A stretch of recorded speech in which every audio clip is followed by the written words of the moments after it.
I am on my way to Rongai, which is in Kajiado County, but it's within the Nairobi Metropolitan Development. And I'm very, very close. In a few minutes, I'll be there. To my left is the Nairobi National Park, and to my right-hand side is the Multimedia University.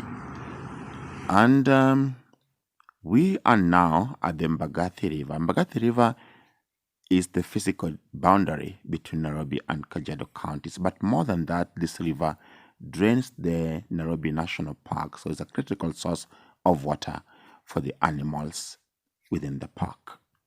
There are concerns, however, that this river is heavily polluted, and I guess we'll be able to find out some of the sources of this pollution. There are a few people, though, who use this water, like this young man who we found collecting the water for their car wash business.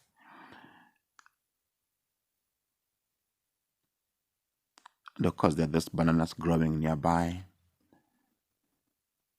We are now on the other side of Rongai, and you can see some of the magnificent buildings. Rongai is a fast-growing town, and it's famous for its small and medium-sized businesses. However, there are also the large businesses like supermarkets.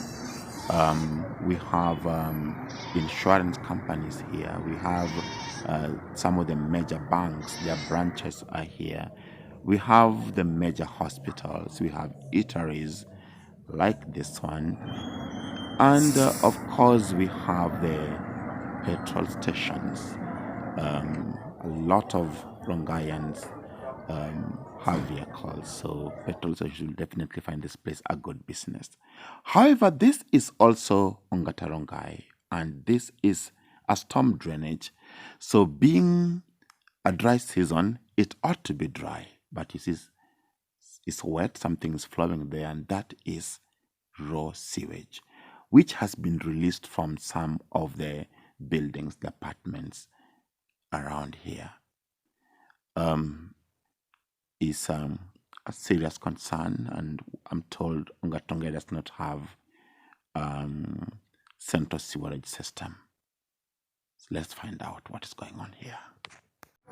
Sasa hii unaona kaa hoteli yenye sasa hoteli kwa around na road hivi, sewage imepita hapo hivyo kwa road, na so hoteli ziko within, ina affect hata wase kuingia kwa hoteli yenyewe kula juu wanaona like tukiwa hoteli yenyewe iko place mbaya ama zile wachafu, lakini sewage yenyewe ndio iko within na shop tuko nazo. Kwenye manyumba aswa hizi manyumba kubwa kubwa, ikifika usiku wana release hizi sewage kwa mtaa, zinafikia watu, na hii inaweza imesumbua watu sana na magonjwa kama kipindupindu.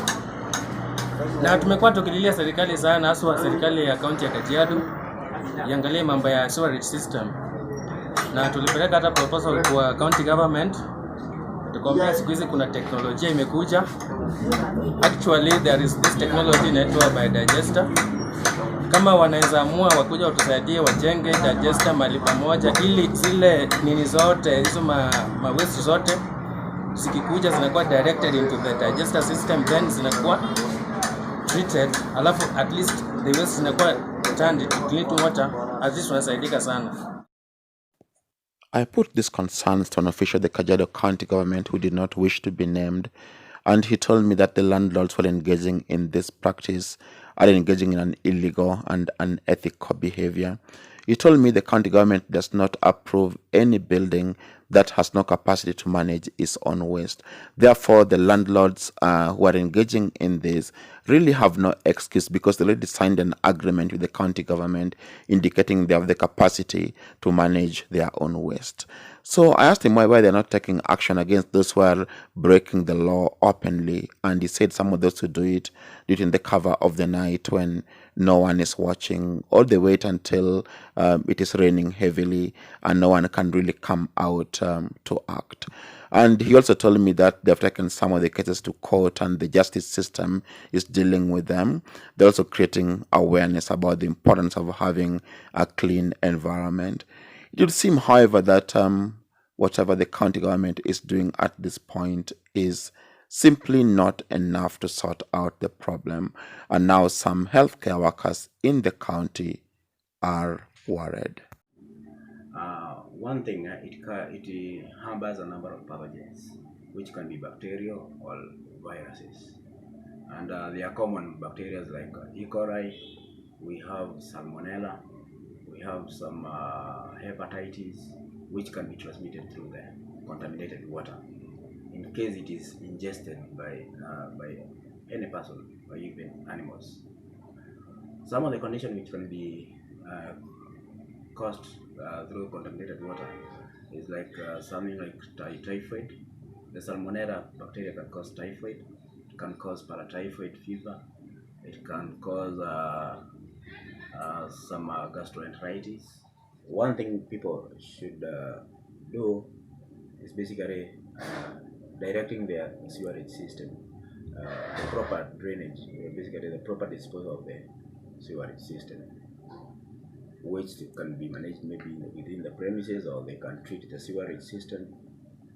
All those people who are using water maybe which is contaminated or which can be contaminated, those maybe using in their homesteads, they can boil, they can cook it, they can use purified water, and simple hygiene like hard hygiene, and also proper cooking of their food.